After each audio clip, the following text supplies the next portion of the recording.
Chapter 29. An Epoch in Anne's Life. Anne was bringing the cows home from the back pasture by way of Lover's Lane. It was a September evening, and all the gaps and clearings in the woods were brimmed up with ruby sunset light. Here and there the lane was splashed with it, but for the most part it was already quite shadowy beneath the maples, and the spaces under the firs were filled with a clear violet dusk like airy wine. The winds were out in their tops, and there is no sweeter music on earth than that which the wind makes in the fir trees at evening. The cows swung placidly down the lane, and Anne followed them dreamily, repeating aloud the battle canto from Marmion, which had also been part of their English course the preceding winter, and which Miss Stacy had made them learn off by heart, and exulting in its rushing lines and the clash of spears in its imagery. When she came to the lines, "The stubborn spearsmen still made good their dark impenetrable wood," she stopped in ecstasy to shut her eyes, that she might better fancy herself one of that heroic ring.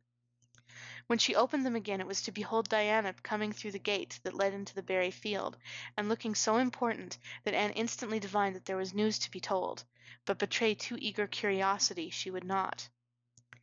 "Isn't this evening just like a purple dream, Diana? It makes me so glad to be alive. In the mornings I always think the mornings are best, but when evening comes I think it's lovelier still." "It's a very fine evening," said Diana, "but oh, I have such news, Anne. Guess. You can have 3 guesses." "Charlotte Gillis is going to be married in the church after all, and Mrs. Allan wants us to decorate it," cried Anne. "No, Charlotte's beau won't agree to that, because nobody ever has been married in the church yet, and he thinks it would seem too much like a funeral. It's too mean, because it would be such fun. Guess again." "Jane's mother is going to let her have a birthday party?" Diana shook her head, her black eyes dancing with merriment. "I can't think what it can be," said Anne in despair, "unless it's that Moody Spurgeon Macpherson saw you home from prayer meeting last night. Did he?" "I should think not!" exclaimed Diana indignantly. "I wouldn't be likely to boast of it if he did, the horrid creature. I knew you couldn't guess it. Mother had a letter from Aunt Josephine today, and Aunt Josephine wants you and me to go to town next Tuesday and stop with her for the exhibition. There." "Oh, Diana," whispered Anne, finding it necessary to lean up against a maple tree for support. "Do you really mean it? But I'm afraid Marilla won't let me go. She will say that she can't encourage gadding about. That was what she said last week when Jane invited me to go with them in their double-seated buggy to the American concert at the White Sands Hotel. I wanted to go, but Marilla said I'd be better at home learning my lessons, and so would Jane. I was bitterly disappointed, Diana. I felt so heartbroken that I wouldn't say my prayers when I went to bed, but I repented of that and got up in the middle of the night and said them." "I'll tell you," said Diana. "We'll get Mother to ask Marilla. She'll be more likely to let you go then, and if she does we'll have the time of our lives, Anne. I've never been to an exhibition, and it's so aggravating to hear the other girls talking about their trips. Jane and Ruby have been twice, and they're going this year again." "I'm not going to think about it at all until I know whether I can go or not," said Anne resolutely. "If I did and then was disappointed, it would be more than I could bear. But in case I do go, I'm very glad my new coat will be ready by that time. Marilla didn't think I needed a new coat. She said my old one would do very well for another winter, and that I ought to be satisfied with having a new dress. The dress is very pretty, Diana, navy blue and made so fashionably. Marilla always makes my dresses fashionably now, because she says she doesn't intend to have Matthew going to Mrs. Lynde to make them. I'm so glad. It is ever so much easier to be good if your clothes are fashionable. At least, it is easier for me. I suppose it doesn't make such a difference to naturally good people, but Matthew said I must have a new coat, so Marilla bought a lovely piece of blue broadcloth, and it's being made by a real dressmaker over at Carmody. It's to be done Saturday night, and I'm trying not to imagine myself walking up the church aisle on Sunday in my new suit and cap, because I'm afraid it isn't right to imagine such things, but it just slips into my mind in spite of me." It was a long drive, but Anne and Diana enjoyed every minute of it. It was delightful to rattle along over the moist roads in the early red sunlight that was creeping across the shorn harvest fields. The air was fresh and crisp, and little smoke-blue mists curled through the valleys and floated off from the hills. Sometimes the road went through woods where maples were beginning to hang out scarlet banners. Sometimes it crossed rivers on bridges that made Anne's flesh cringe with the old, half-delightful fear. Sometimes it wound along a harbor shore and passed by a little cluster of weather-gray fishing huts. Again it mounted to hills whence a far sweep of curving upland or misty blue sky could be seen. But wherever it went, there was much of interest to discuss. It was almost noon when they reached town and found their way to Beechwood. It was quite a fine old mansion, set back from the street in a seclusion of green elms and branching beeches. Miss Barry met them at the door with a twinkle in her sharp black eyes. "So you've come to see me at last, you Anne girl," she said. "Mercy, child, how you have grown! You're taller than I am, I declare, and you're ever so much better looking than you used to be, too, but I dare say you know that without being told." "Indeed I didn't," said Anne radiantly. "I know I'm not so freckled as I used to be, so I've much to be thankful for, but I really hadn't dared to hope there was any other improvement. I'm so glad you think there is, Miss Barry." Miss Barry's house was furnished with great magnificence, as Anne told Marilla afterward. The two little country girls were rather abashed by the splendor of the parlor where Miss Barry left them when she went to see about dinner. "Isn't it just like a palace?" whispered Diana. "I never was in Aunt Josephine's house before, and I'd no idea it was so grand. I just wish Julia Bell could see this. She puts on such airs about her mother's parlor." "Velvet carpet," sighed Anne luxuriously, "and silk curtains. I've dreamed of such things, Diana. But do you know I don't believe I feel very comfortable with them after all.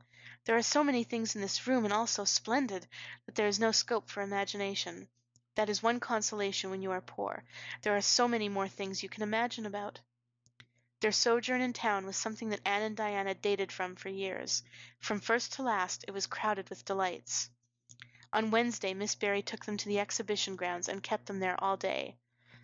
"It was splendid," Anne related to Marilla later on. "I never imagined anything so interesting. I don't really know which department was the most interesting. I think I liked the horses and the flowers and the fancy work best. Josie Pye took first prize for knitted lace. I was real glad she did. And I was glad that I felt glad, for it shows I'm improving, don't you think, Marilla, when I can rejoice in Josie's success? Mr. Harmon Andrews took second prize for Gravenstein apples, and Mr. Bell took first prize for a pig. Diana said she thought it was ridiculous for a Sunday school superintendent to take a prize in pigs, but I don't see why. Do you? She said she would always think of it after this when he was praying so solemnly. Clara Louise Macpherson took a prize for painting, and Mrs. Lynde got first prize for homemade butter and cheese. So Avonlea was pretty well represented, wasn't it? Mrs. Lynde was there that day, and I never knew how much I really liked her until I saw her familiar face among all those strangers. There were thousands of people there, Marilla. It made me feel dreadfully insignificant, and Miss Barry took us up to the grandstand to see the horse races.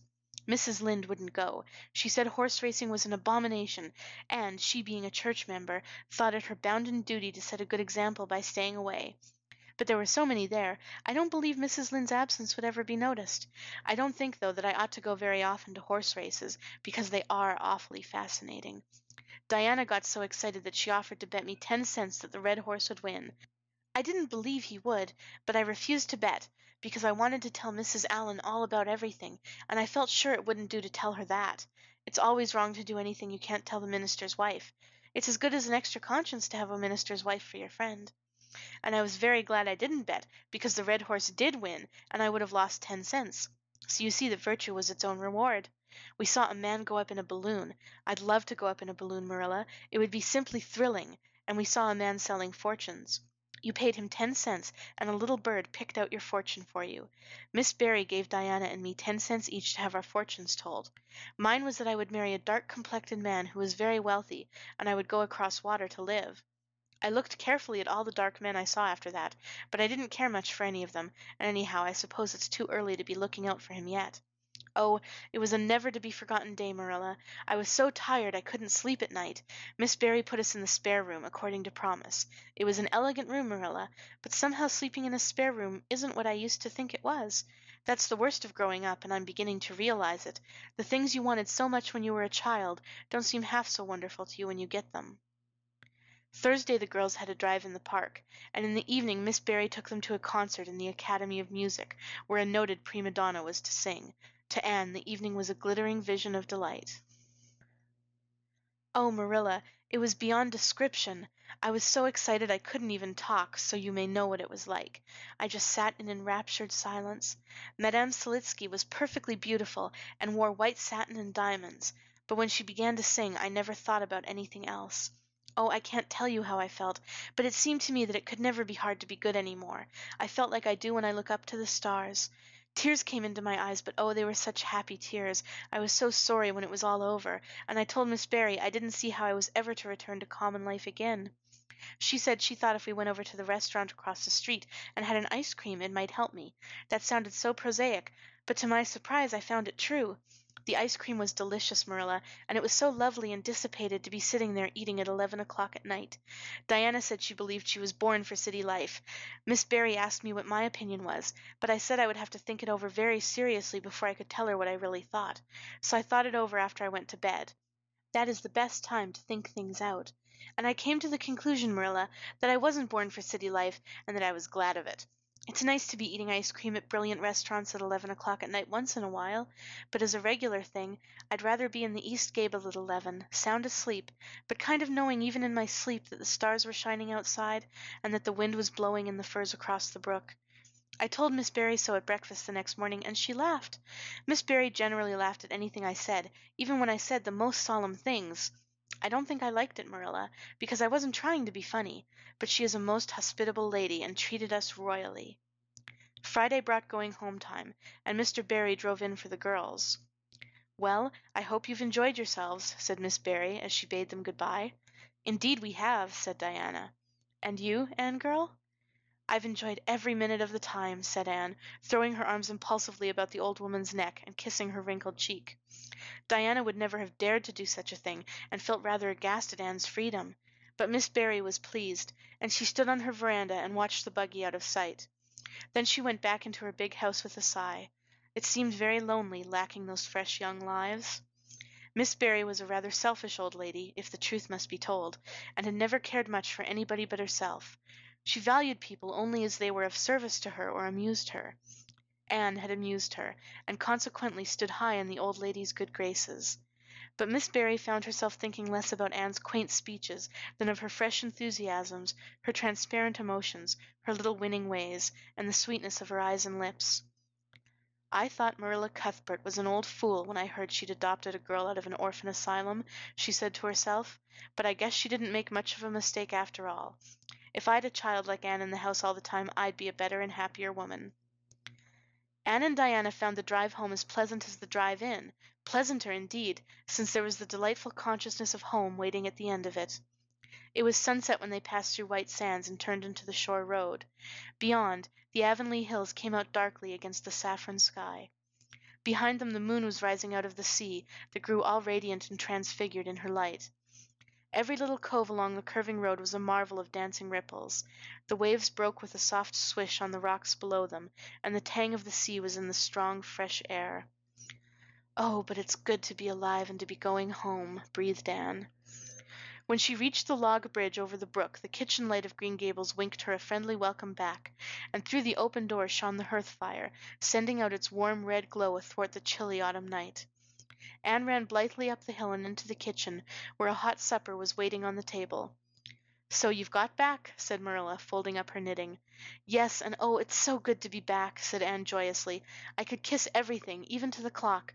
Marilla, a broiled chicken! You don't mean to say you cooked that for me?" "Yes, I did," said Marilla. "I thought you'd be hungry after such a drive and need something real appetizing. Hurry and take off your things, and we'll have supper as soon as Matthew comes in. I'm glad you've got back, I must say. It's been fearful lonesome here without you, and I never put in 4 longer days." After supper, Anne sat before the fire between Matthew and Marilla and gave them a full account of her visit. "I've had a splendid time," she concluded happily, "and I feel that it marks an epoch in my life. But the best of it all was the coming home."